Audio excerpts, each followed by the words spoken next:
Welcome. This session is on the Department Planning Basics. I'm Michael Voss, the Dean of Career and Technical Education at Mesa Community College. Let's start off by stating that planning is not budgeting.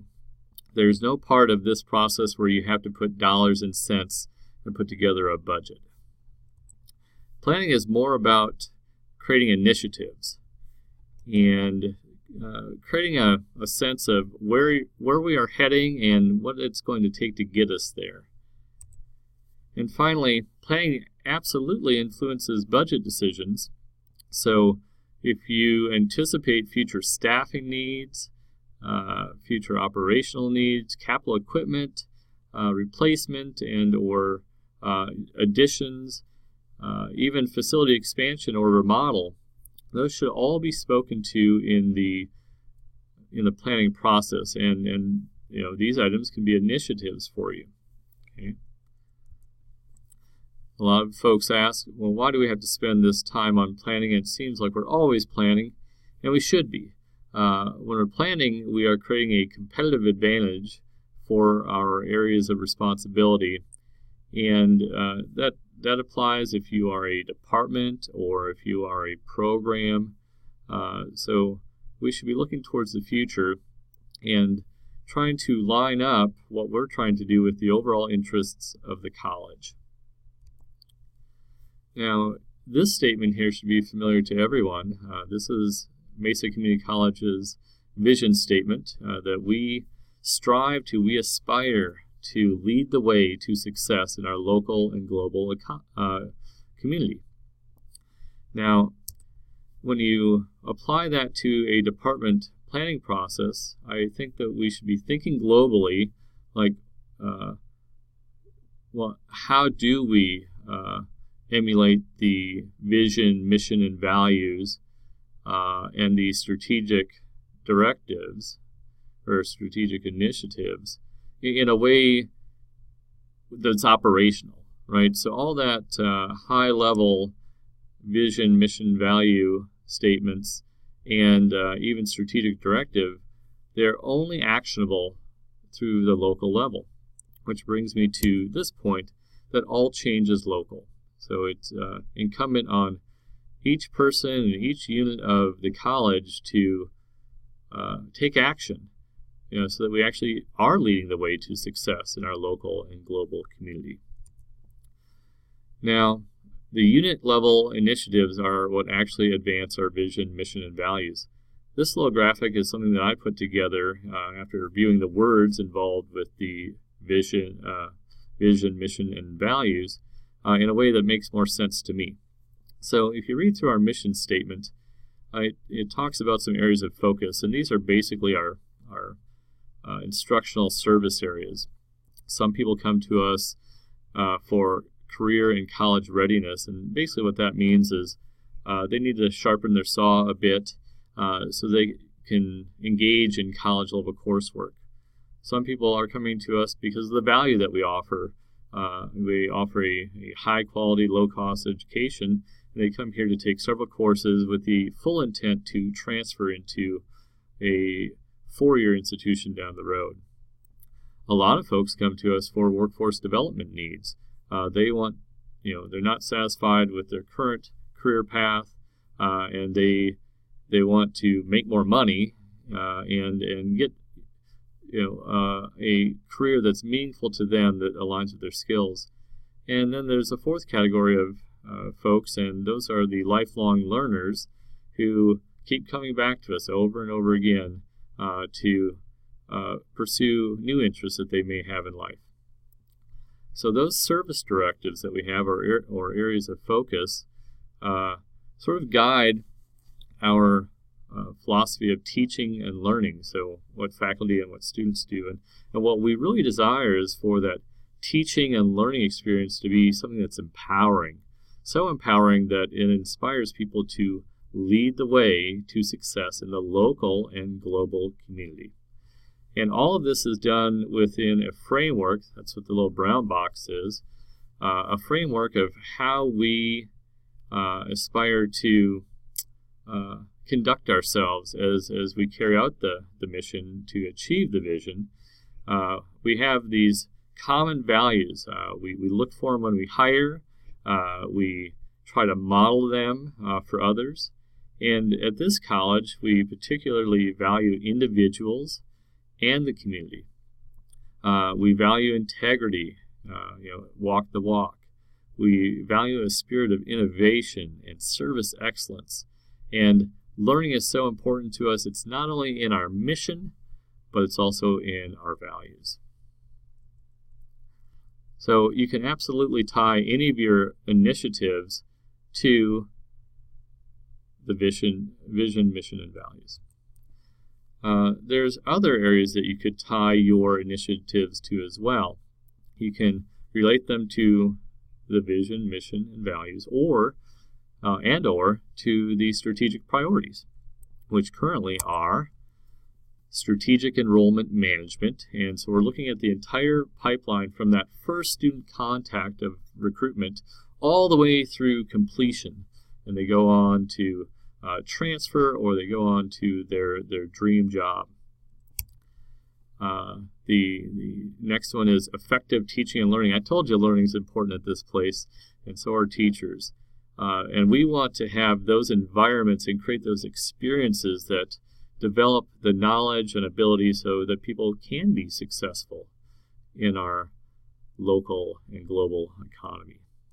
And finally, we want to have signature career pathways, things that this college is just known for. And we want to have these pathways that evolve, and they represent the in-demand opportunities for student success. So those things where the job gap exists and there's high wages, or it could be those programs that we just have so many graduates that everyone recognizes that, well, if you want to go become a nurse, go to Mesa Community College. They have an excellent program. Or perhaps it's the Network Academy. So there might be some notoriety, or the way that we leverage articulation agreements with creating opportunities with four-year transfer. Or it could be the other direction.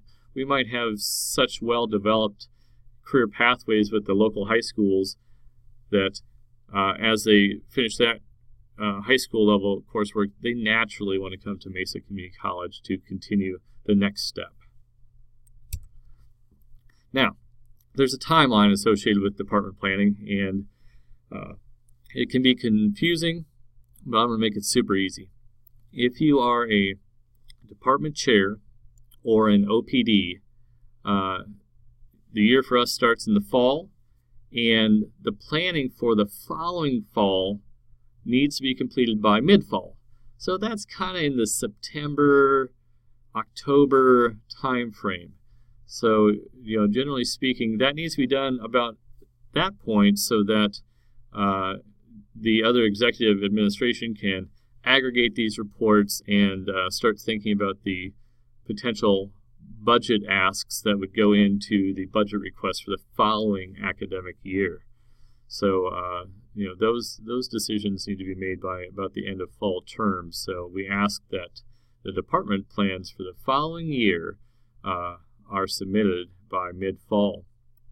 And so if you are currently in that role as a department chair or an OPD, it's very important that you're thinking about the future. And that even applies if it's your last year in that role, and there's an election coming up, and perhaps you're thinking about stepping down, or you're not sure if you're going to get reelected. You still have to be future-oriented and plan for your department and keep carrying that flag forward to plan for the future. Now, in January, we're going to be asking for a mid-year check-in on the current plan. Now, so if you think back, the year previously, someone made a plan that needed to be activated at the beginning of fall. So that plan, whoever is the steward, the department chair or OPD over the area that the plan is about, they are working with their team collaboratively to start carrying out that plan at the same time that they are planning for the future in the following year. So fall is a busy time. There's a lot of stuff going on, and planning is part of it. And then finally, at the end of the academic year, it is necessary for all programs and departments that have department plans to submit an end-of-year report on how that current year plan went. And both the mid-year check-in and end-of-year reporting, it's not an arduous task. It's really a short narrative speaking to what was accomplished or what the barriers were regarding achieving those plans that were laid out. Okay. Now your role as a planner is to be future-oriented, and have a desire to see the big picture. So how does your plan impact the hierarchy around you, or the other similar disciplines in your area? And more importantly, how does it connect to the vision, mission, and values of the college, as well as the overall strategic direction? It's very important, if you are a planner, to work collaboratively. You should not be developing these plans in isolation. You should be convening department meetings and program meetings to really talk about, where does the collective want to see this program or this department go. It's very important to align those initiatives with the college interests, and again, that's the vision, mission, and values, as well as the strategic direction. It's important to be results-oriented, so we're beginning with the end in mind. So we're going to set up this plan to achieve some certain things. So at the end of these initiatives, we should have something to show for it. We want to be proactive, so we want to be looking for ways to improve the institution. Some of the best ideas, they don't come from the top. They come from within the organization. This is everyone's college, and it's everyone's responsibility to be trying to make it the very best that it can be. And that kind of leads to this continuous improvement mentality. We should never be complacent or satisfied with our current level of performance, but always striving to make it a little bit better each and every year. And finally, your role as a planner is to absolutely complete that mid-year check-in and that end-of-year reporting. Again, it's a simple narrative, doesn't take long, but there are some checks and balances there. It is likely that whoever your supervisor is, they would be interested to see how that implementation of the plan is going, and the closeout part of it. So what's required of you as a planner? Well, you need to have a vision statement for your area or your unit. So if you're a program or a department, an overarching vision that's aspirational, that people are striving for. And then a mission, a way that you go about doing your work. And these should be aligned with how the college sees its vision and its mission. And then finally, 3 to 5 initiatives. Keep it short and sweet. Limit the number of initiatives so that you're looking at your highest priorities and what can actually be accomplished in a short period of time. Given that the bulk of our instruction occurs in the fall and the spring, and there's not nearly as much happening in the summer, that's a pretty short window of time to implement an action plan, carry it out, see it through, while you're also planning for the next cycle of improvement the following year. So keep it short and sweet. Now, I'm going to just play a short little YouTube video here. So if you want to understand how the overall planning works at MCC, the Institutional Effectiveness Office has put together this nice video. If you haven't seen it, it's really short and it's kind of cute. So I thought I'd just show it here. Let me just bring that up. And here it is, and here we go.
All right.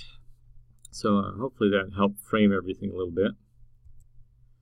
If there's any questions about department planning, don't hesitate to reach out to me. I'm happy to discuss this in greater detail. Also, the Office of Institutional Effectiveness is a great resource, as is any chair or other dean on campus.